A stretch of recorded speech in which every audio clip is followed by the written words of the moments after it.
spider web. Eye of Newt. Toadskin. These are the ingredients sorcerers and witches have used throughout the ages to concoct their secret potions. Frogs, and toads especially, were thought to have magical powers. They could cure sickness, poison an enemy, help witches fly. Frogs and toads do have magic. It's in their skin. Their skin's supernatural qualities help them survive anywhere, in the driest desert, in intense heat and freezing cold. Their skin can be loaded with poisons and other potent chemicals, but they are in fact some of the most interesting and misunderstood creatures on the planet.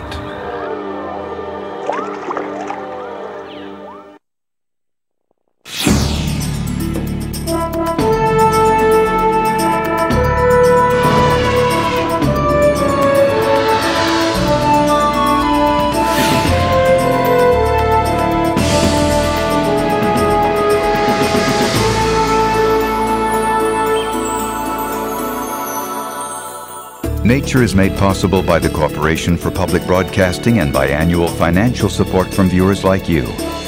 And by Canon, providing the power of imaging to express your visions at home and work. And by Ford, introducing the all-new Taurus. It's about taking new roads and holding on to your dreams. Ford Taurus, a look you've never seen from a name you know well.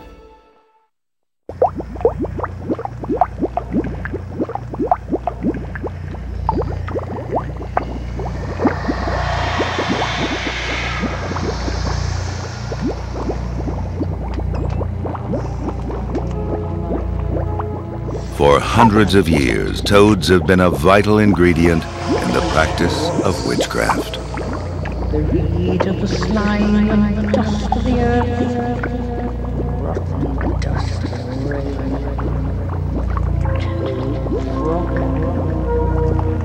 filthy, indelible. The toad's warty skin was thought to have magical powers. They could cast spells to cure or to kill. Toad on the cold stone, sweltered venom sleeping hot, boiled.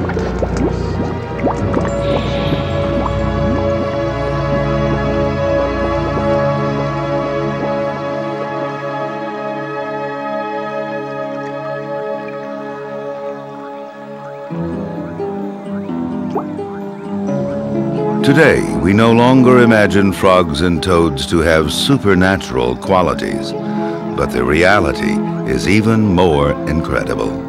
For them, their thin, permeable skin is truly a magical coat. Frogs and toads are amphibians.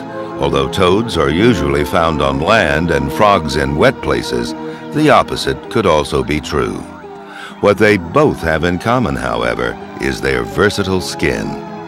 It may be damp and slimy, but this slime factor is one of the keys to their survival.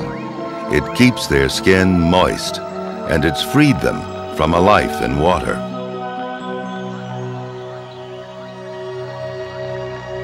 From sticky pads on toes and fingers to elaborate eye protectors, there seems no limit to the uses of that adaptable skin.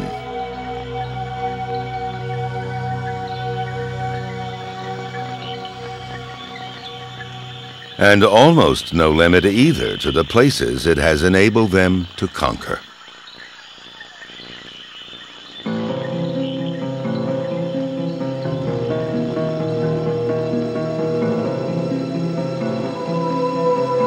Lake Titicaca, high in the Andes. Its dark waters are home to one of the most bizarre of frogs. The Titicaca frog wears a sorcerer's cloak of skin. Like many amphibians, it uses its permeable skin to breathe. But at nearly 11,000 feet above sea level, there's very little oxygen in the lake. So these weird flaps and folds increase the body's surface area and help it absorb more oxygen. This frog has another trick up its sleeve. To increase the flow of water past the pleats and frills, it does push-ups.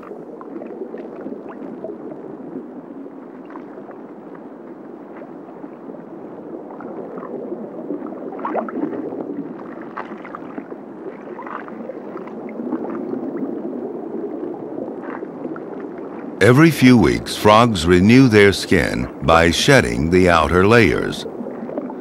But the Titicaca frog doesn't let it go to waste. It eats it.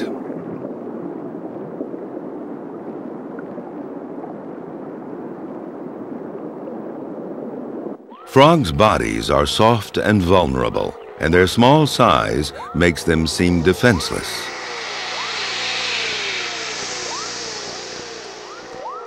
So how do they avoid being eaten? They escape their predators by being super jumpers.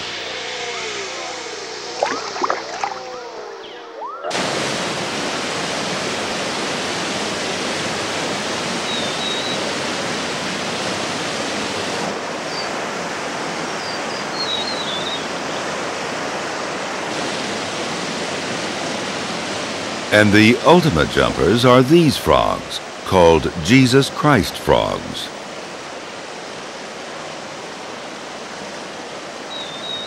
They got their name because they walk on water. The water's surface tension acts like a trampoline, propelling these tiny frogs across the pond.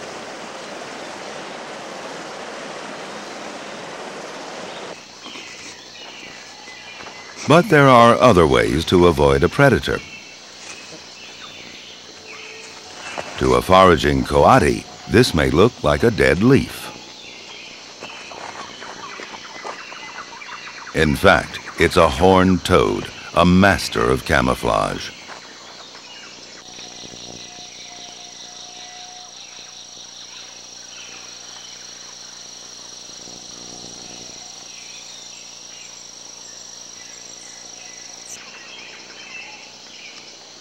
For frogs and toads of many kinds, the pattern of their skin helps them blend into the background.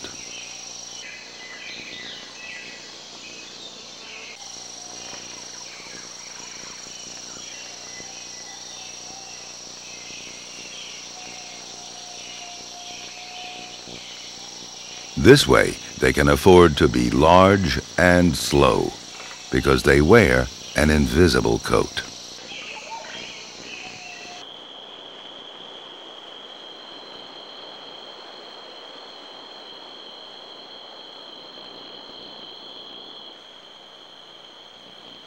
Sometimes the skin casts a more subtle spell. A tarantula. It eats frogs.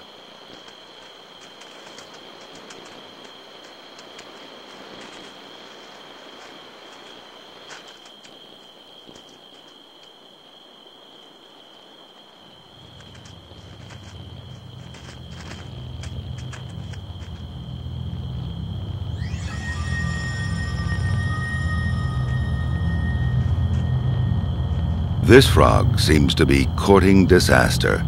It's actually living inside the tarantula's burrow.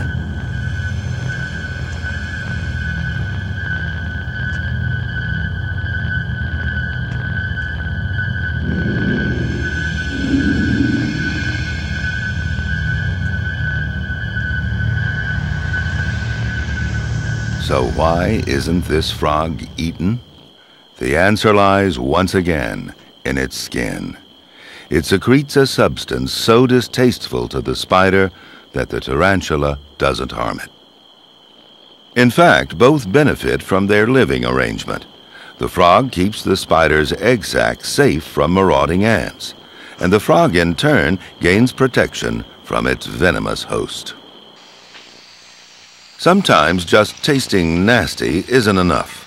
This is the tomato frog from Madagascar. It shares the forest with frog-eating snakes, but this snake is in for a big surprise. The frog's first line of defense is to blow itself up, to look large and threatening. But that doesn't always work.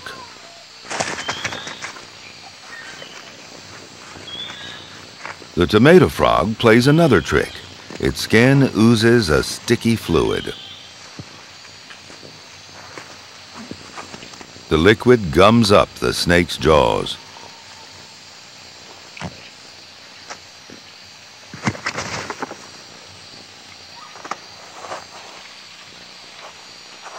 This natural glue is as strong as many man-made adhesives and will take a day or two to wear off.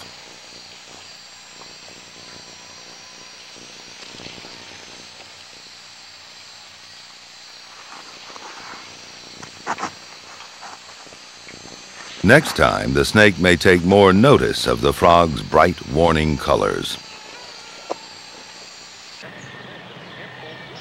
Queensland, Australia.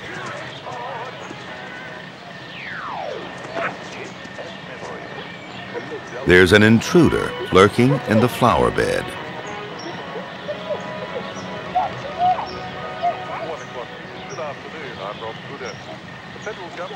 A cane toad. Toads are simply frogs with dry, warty skin. The cane toad's skin produces a poison potent enough to delight the most demanding witches.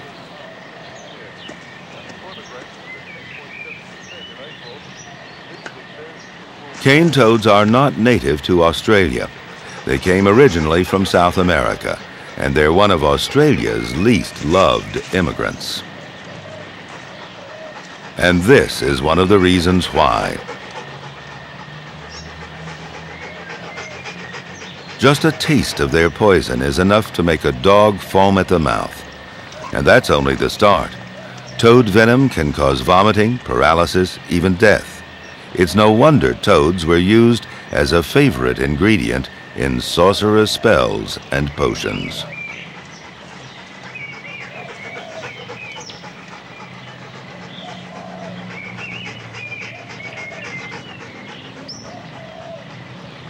Not surprisingly, the toads are not popular with the average Queenslander. They're considered a threat to pets and even small children.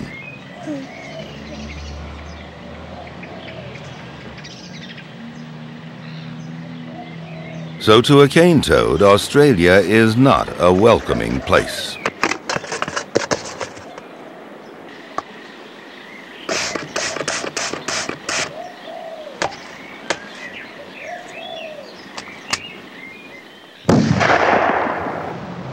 In Brisbane, the people have organized a group called Toadbusters. Okay, I'd like everyone to be aware of the native frogs out there. We don't want to be catching them by mistake, so just make sure that you are looking at what you are catching. And with the young kids here tonight, we want to make sure that you wash your hands after you catch the toads, so we don't want any of the poison on them. Okay, how about we go out there and catch a few toads, okay? Happy toading. Okay. Come on, Chris. These people have taken it upon themselves to remove cane toads from public places. They have no qualms about eliminating a toad they believe to be a risk to native Australian wildlife.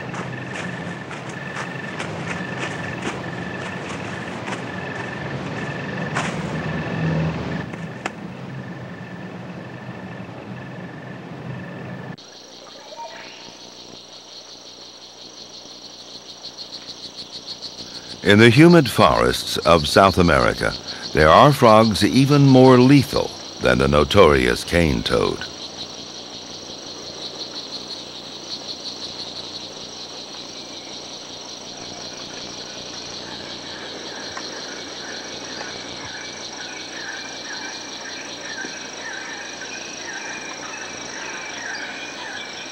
Poison arrow frogs. They advertise their venomous potential with a brilliant display of different colors.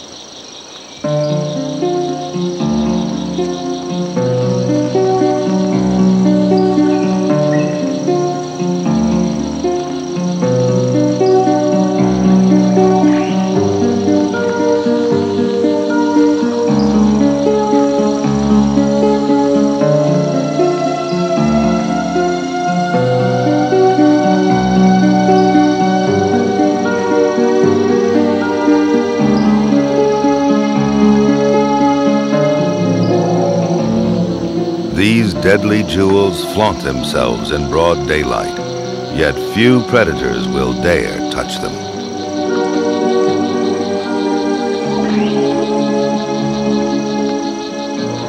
Their gem-like qualities are echoed in the art of pre-Columbian cultures, in frog figurines of solid gold.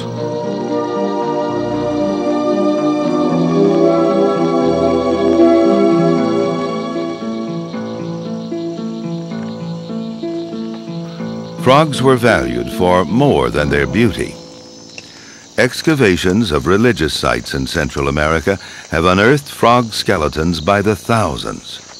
What part did they play in the life of these ancient cultures? Perhaps the modern-day Matsis Indians of Peru give us some ideas. For them, this tree frog is both revered and exploited for its magical properties.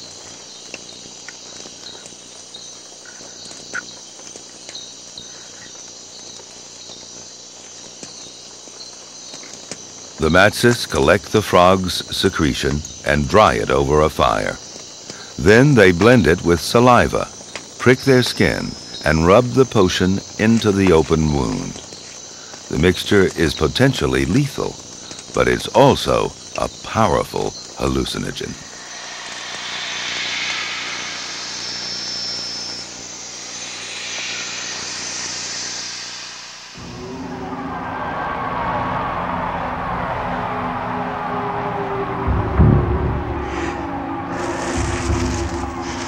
The Matsis believe it helps them to hunt. It sharpens their senses, they say, and makes them feel like gods.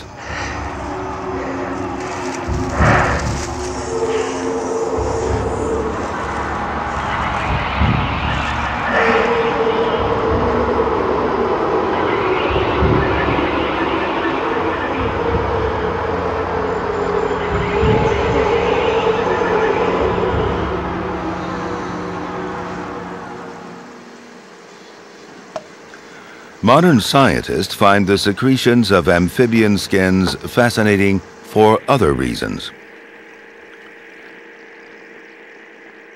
In this laboratory in Philadelphia, a whole new field of medicine is being born.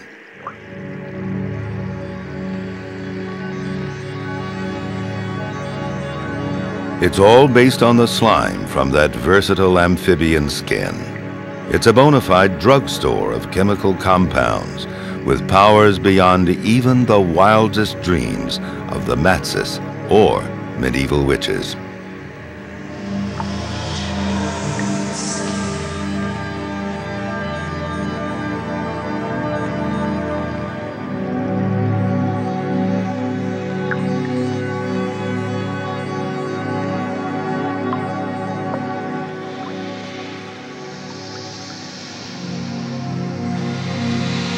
The secretions from this African clawed toad contain a previously unknown antibiotic. Already being tested on human patients, it may prove to be the most exciting medical discovery since penicillin. In the laboratory, it kills bacteria almost on contact.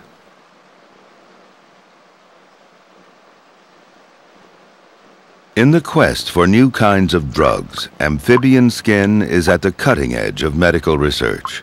It's yielded not only antibiotics, but also fungicides, antiviral agents, even compounds that may fight cancer.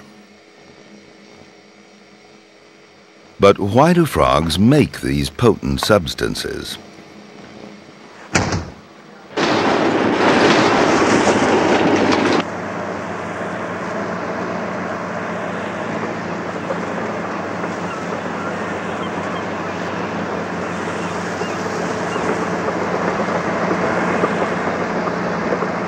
Their moist, slimy skins would be perfect breeding grounds for bacteria and fungi. But with a strong built-in barrier against infection, frogs can live almost any place, even in a dump like this.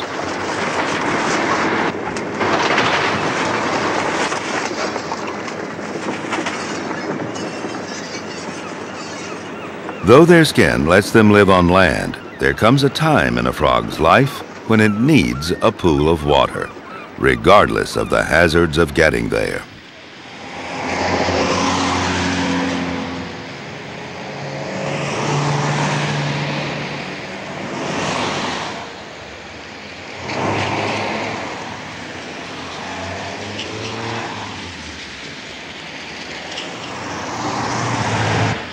Every spring in England, toads by the thousands risk a squashy death to reach a pond.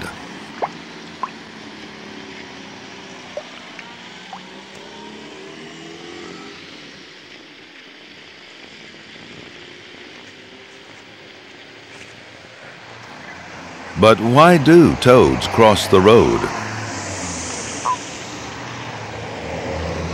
To get to the water to breed.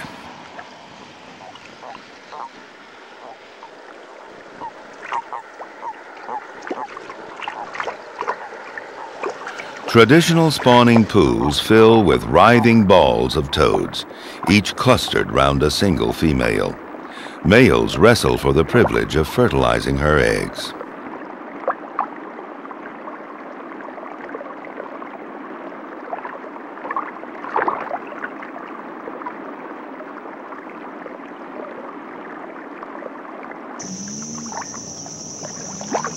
In the heat of Africa, frogs fight over water.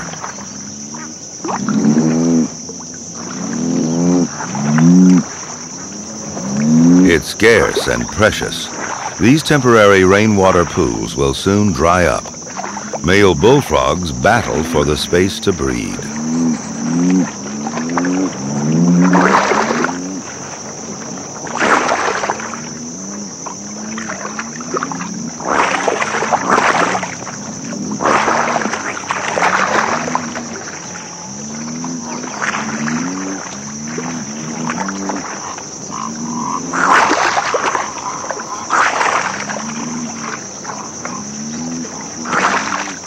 Because males have to fight, they're much bigger than the females.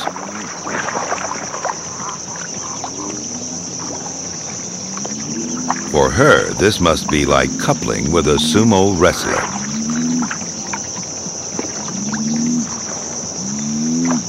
Every female lays a mass of eggs, as many as 6,000.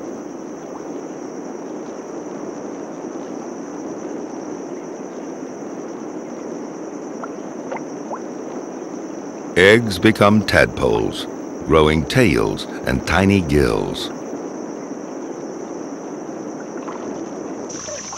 Barely 48 hours from being laid, they hatch, but only a tiny proportion of these wriggling hordes will survive to grow into frogs. At this stage in life, tadpoles are vulnerable, an easy meal for birds, snakes, even other frogs. But for tadpoles too, their skin comes to the rescue. The skin of this common toad is loaded with noxious chemicals, so many predators will avoid eating its tadpoles.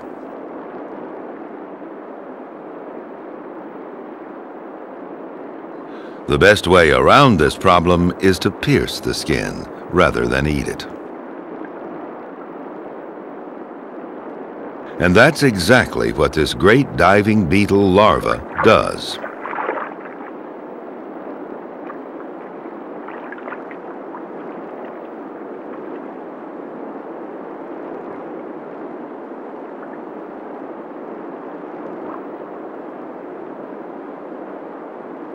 It has special pincers to puncture the skin and suck the tadpole dry.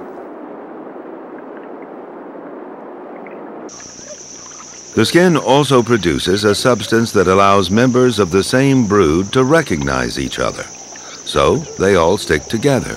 There's safety in numbers.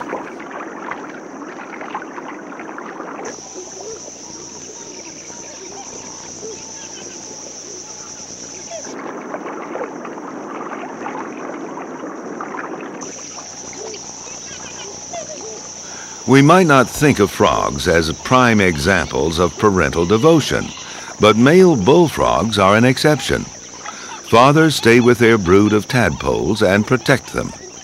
By some way we don't yet understand, father and young can recognize one another.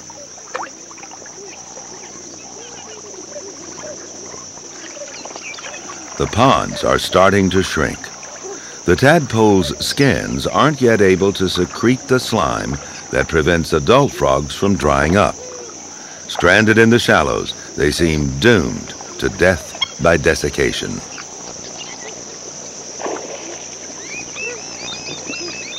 But Dad comes to the rescue.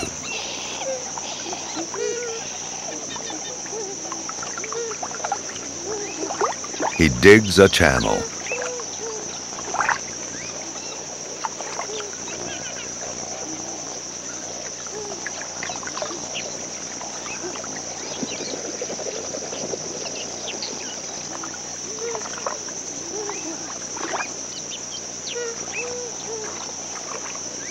Finally, he clears the way to deeper water, and his stranded young swim through to safety.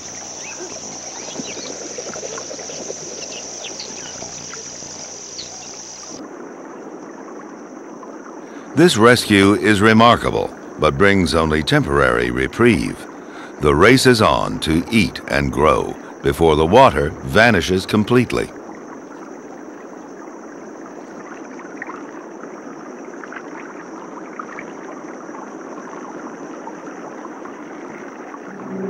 The few tadpoles that do finish the race undergo a magical metamorphosis.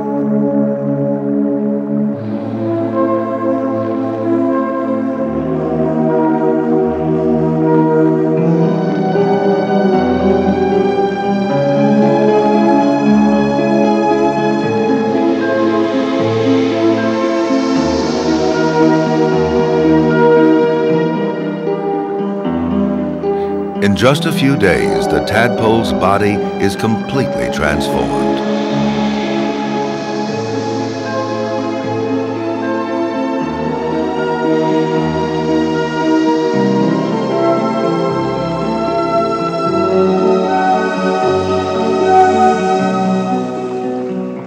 In less than a month from being laid, froglets take to the land. For the lucky few that get this far, competition still doesn't let up. Food is in short supply. They'll even eat one another. Only a fraction of the original hordes will survive to breed themselves. As the brief African dusk fades into darkness, the night chorus of other frogs takes over.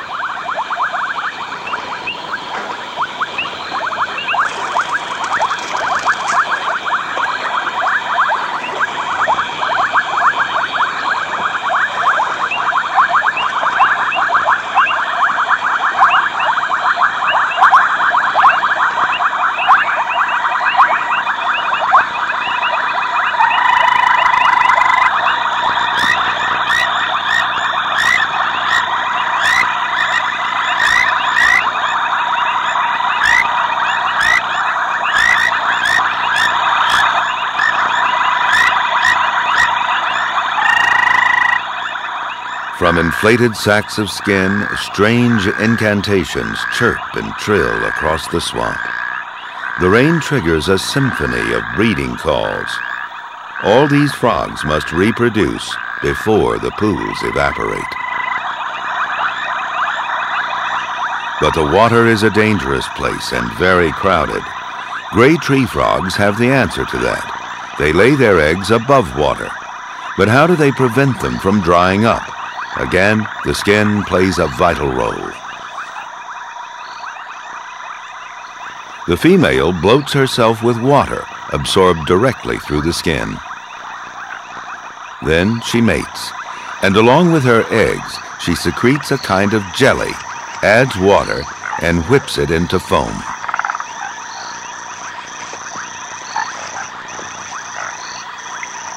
One or more males add their sperm to this watery meringue.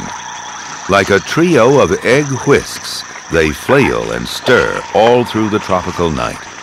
The bigger the nest of foam, the greater the chances of the egg staying moist.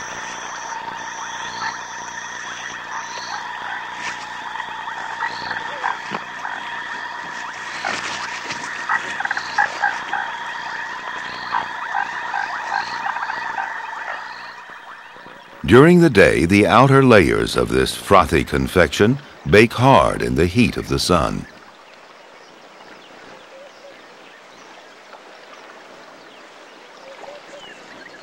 But inside, the eggs stay cool and damp in their own private pool.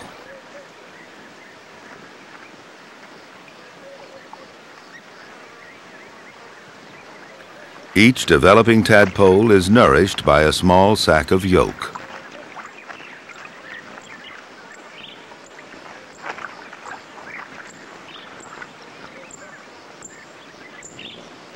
After 6 days, the tadpoles are ready to leave the nest.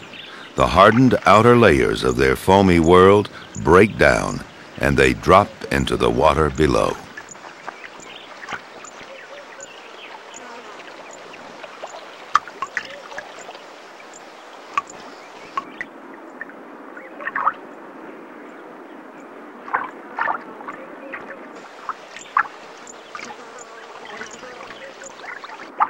Building a foamy nest may be safer than letting your eggs take their chances in the water.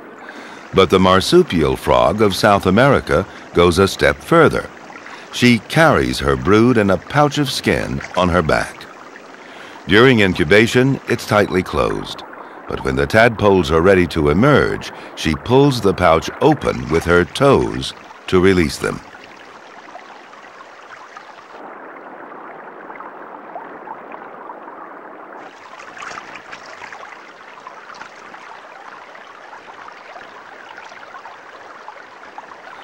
This use of skin may seem remarkable, but there's another amphibian in the forests of South America that's even more extraordinary.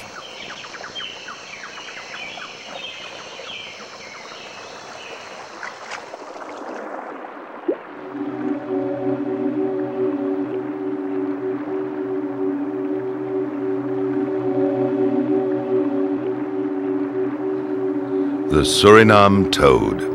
In what is surely the weirdest toadskin spell of all, this bizarre creature takes parental care to the ultimate extreme.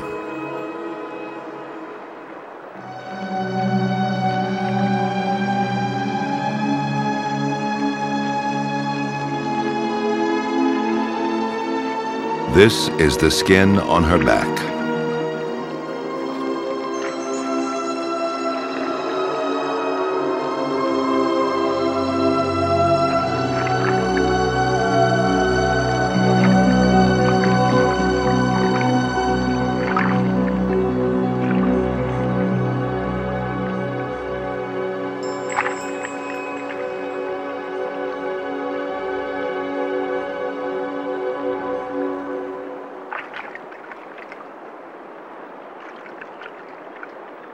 The Suriname toad carries her eggs in a spongy pad of skin. In this womb-like protection, her young develop in safety, each in its own tiny capsule. After several weeks, they emerge, not as tadpoles, but as fully formed froglets.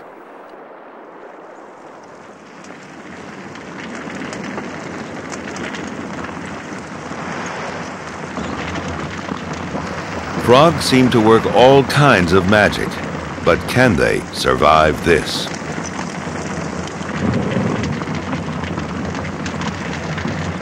Every year, fires scorch the parched bushlands of Australia.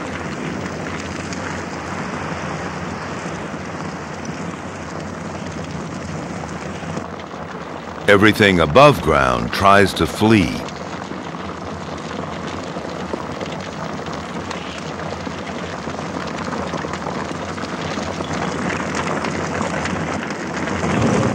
Those that do escape the flames fall prey to birds drawn to the fire by easy pickings.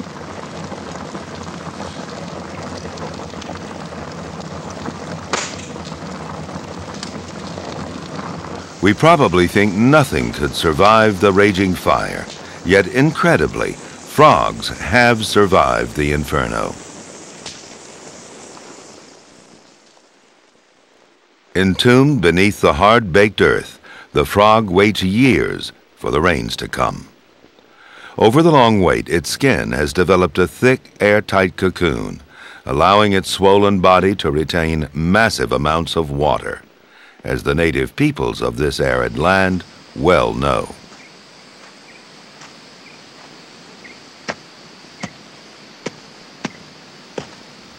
Around the scattered coolabah trees, puddles from the last rains might have lingered longest. It's here that the Aborigines dig for these living water bottles.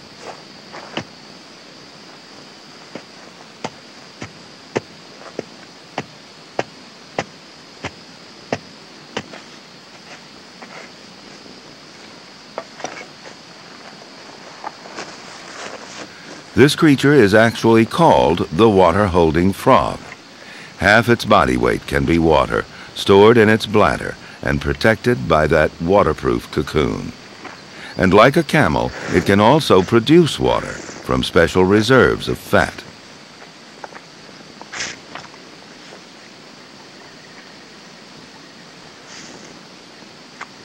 In Aboriginal folklore, frogs and toads are intimately linked with the coming of the rains.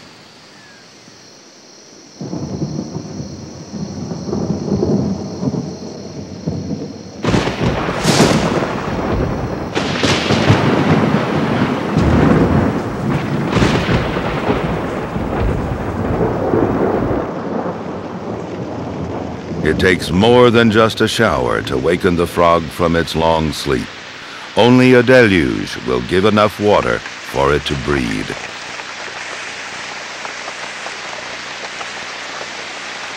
For a rain like this, it may have to wait as long as 7 years.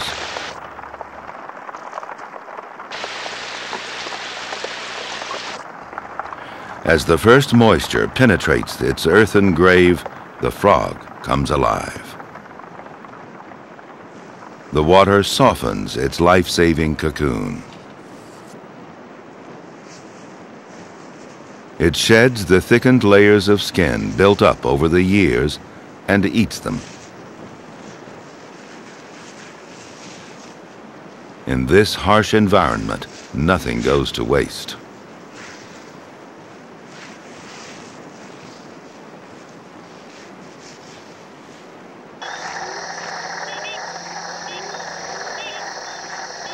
As soon as it emerges, the frog goes straight to water to breed and replenish its supplies for the next long entombment.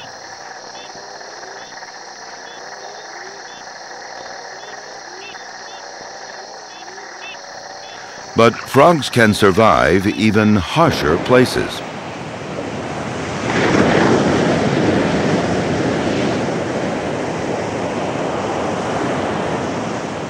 The Atlantic coast of southern Africa.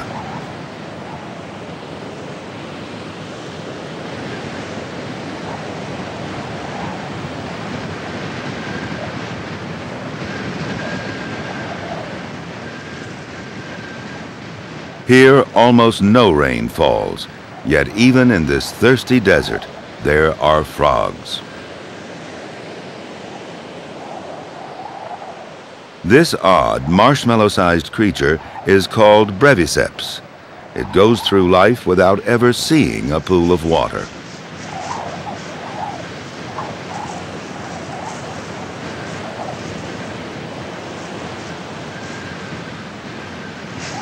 It's not really at home on the surface.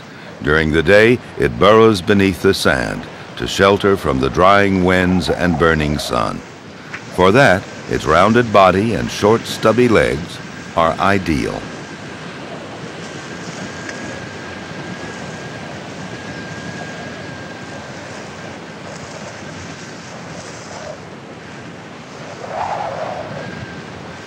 It goes only a few inches below the surface, but that's enough to protect it from the elements.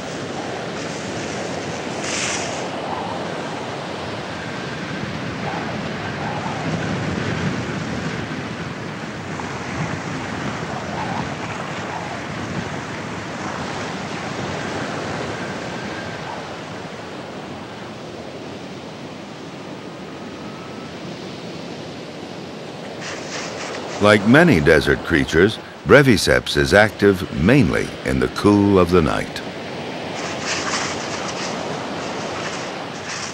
There's little to eat beneath the sand, so it comes to the surface to hunt. Its tracks suggest it may cover great distances, but few people ever see it. Its telltale footprints and unearthly calls are the only evidence of its passing.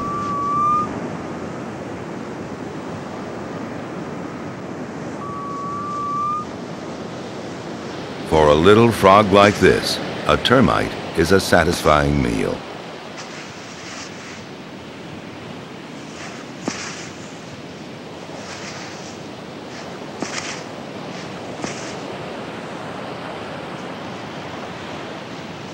The frog gets a little moisture from its food, but not enough to sustain it. So how does it survive?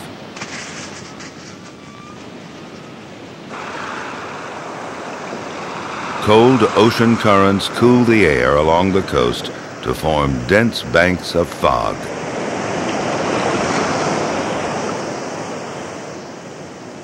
Sea breezes roll the fog inland, and moisture condenses on the leaves of the scattered desert plants.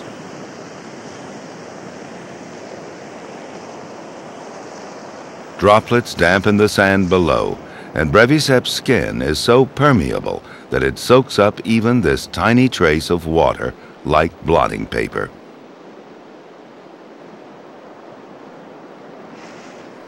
Incredibly, this female frog even lays her eggs in the desert sand. She keeps them moist with a special jelly-like layer of infertile eggs laid on top.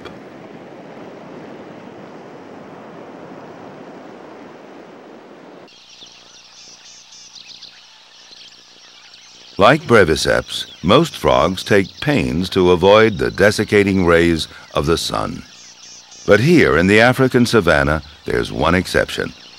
This frog is a sun worshipper. It soaks up the sun without drying out. Unlike most frogs, its skin is almost impermeable, which minimizes water loss. But that's not all.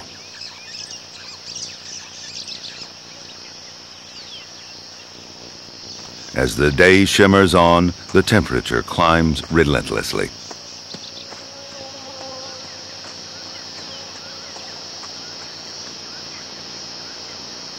Then, at around 97 degrees Fahrenheit, something magical happens.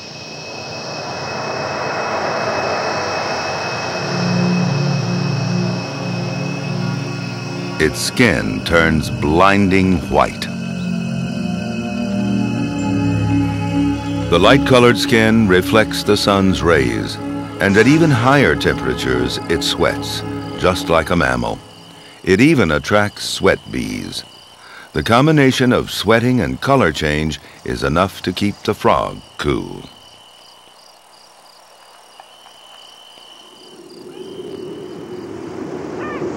From the heat of the African savanna to the bitter chill of Arctic winter. For months on end, temperatures plunge far below zero. The few creatures that brave these freezing temperatures have thick fur or feather, plus they're warm-blooded. By what strange alchemy can frogs survive here? The Canadian gray tree frog has found an answer. It freezes solid. For most frogs, freezing would be lethal, but not for this one. The first ice crystals to form on its skin trigger a series of life-saving changes. Almost 2/3 of the water in its body turns to ice, but without damaging its tissues. Its blood no longer flows. That's why it looks blue, and breathing stops. It will remain in suspended animation until the first thaw.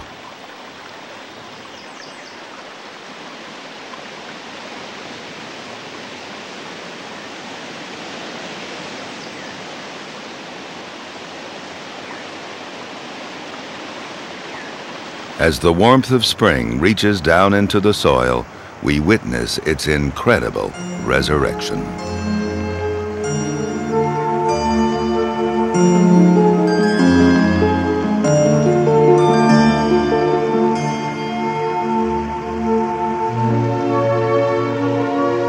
As if by magic, the frog comes alive.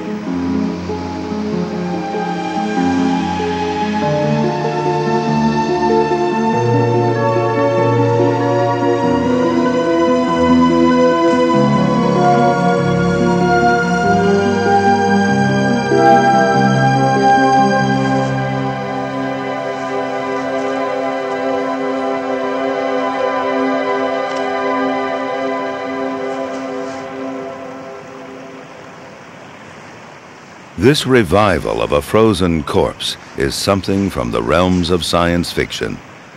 The hope in medical research is to understand and master this freezing and thawing of living tissue.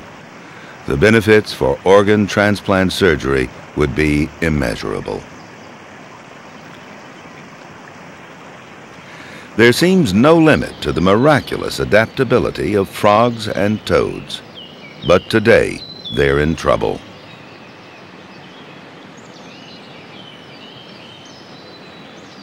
Within the last few years, they've suddenly started to die. Why is this happening?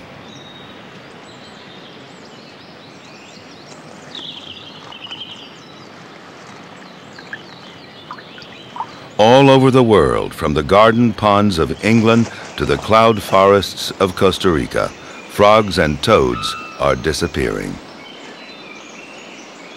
Has their skin, the secret of their success, finally failed them? From Australia to Europe and the Americas, scientists are searching for answers. Because their skin is moist and permeable, frogs are very vulnerable to changes in their surroundings, such as pollution, disease, or an altered climate. But many are vanishing from apparently pristine places.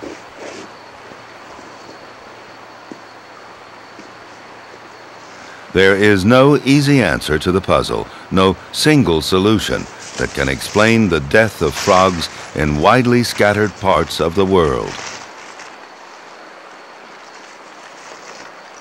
Whatever the reasons, frogs are almost certainly being affected through their skins.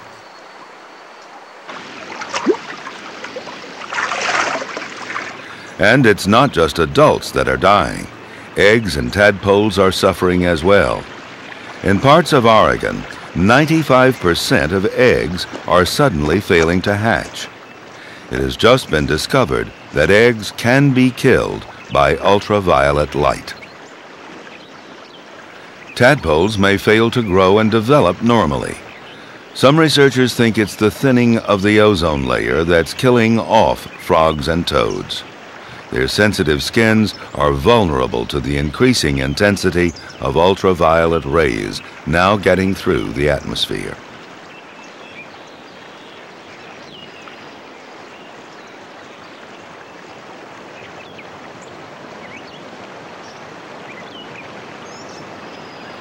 Perhaps the most dramatic decline of all has been here in the elfin cloud forest that cloaks the high mountains of Costa Rica.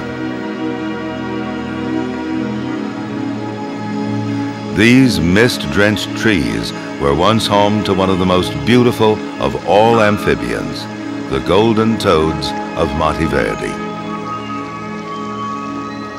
A few years ago, there were thousands, but now they are all gone. They were last seen alive in 1989. Scientists still search for them, but don't know if they'll ever be seen again.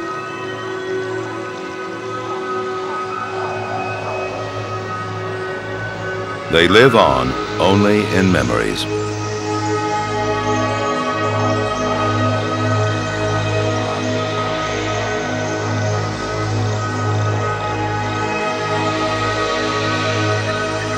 To add to the mystery, some frogs are still doing very well. These are red-eyed tree frogs, and they live in the lowland swamp forests not far from the home of the vanished golden toad.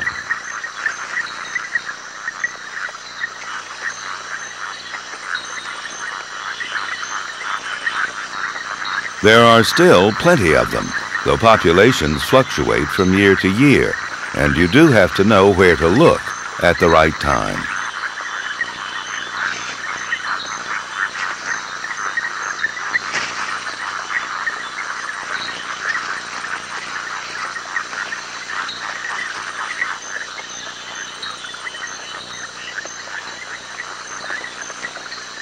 For most of the year they go unnoticed, but for a few nights at the start of the rains, they congregate for a conspicuous orgy.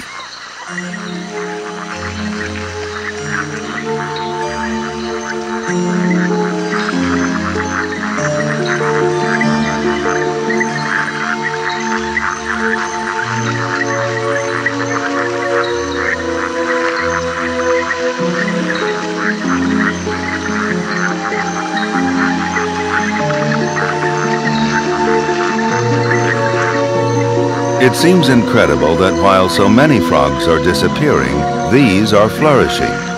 What makes them survivors? What is different about their skin? For all our research, we simply don't know.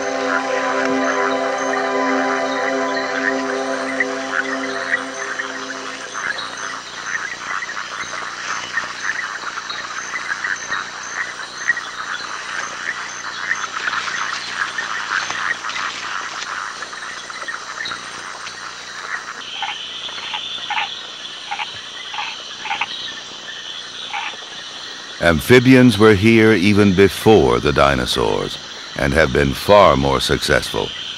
Thanks to their amazing skin, they can be found in almost every corner of the globe.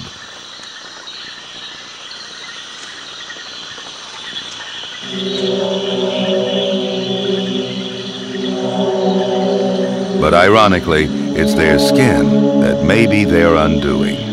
Its very design makes them susceptible to the poisons of the modern world. To survive in this age, their powers of adaptation will need to keep pace with the rapidly changing environment.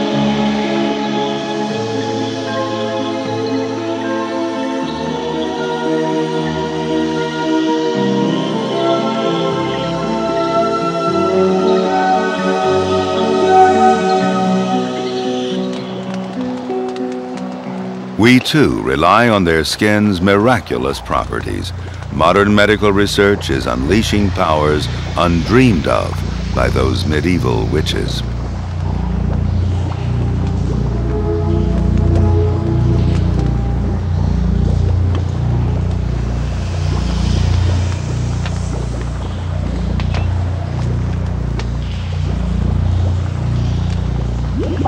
We have sought these creatures to give our lives a bit of magic.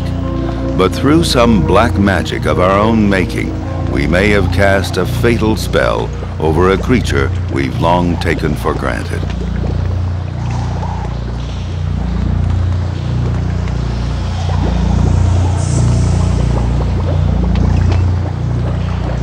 Perhaps the frogs and toads can help us once more. Through their increasing silence, they may be giving us the most important sign of all.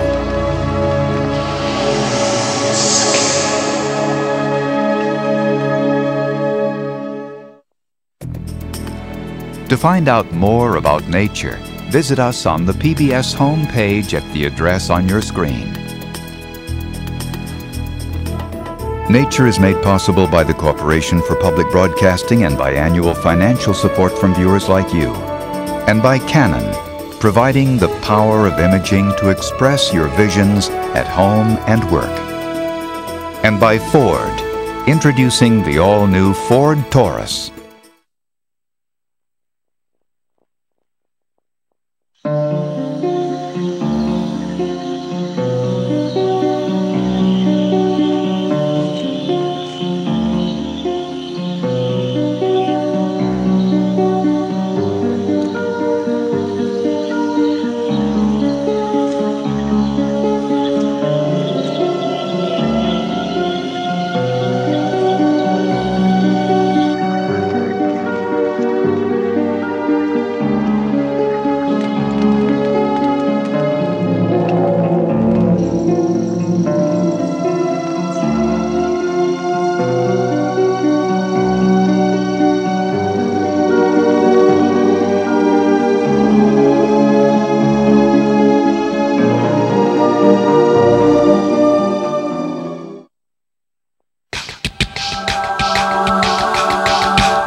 This is PBS. Toadskin Spell from the Nature series is available on home video cassette. The program studies frogs and toads, whose powers have long been the mysterious stuff of witches' lore. Now scientists are looking into the medicinal benefits of their skins. To order Toadskin Spell for $19.95 plus shipping, call 1-800-336-1917 or write to the address on your screen.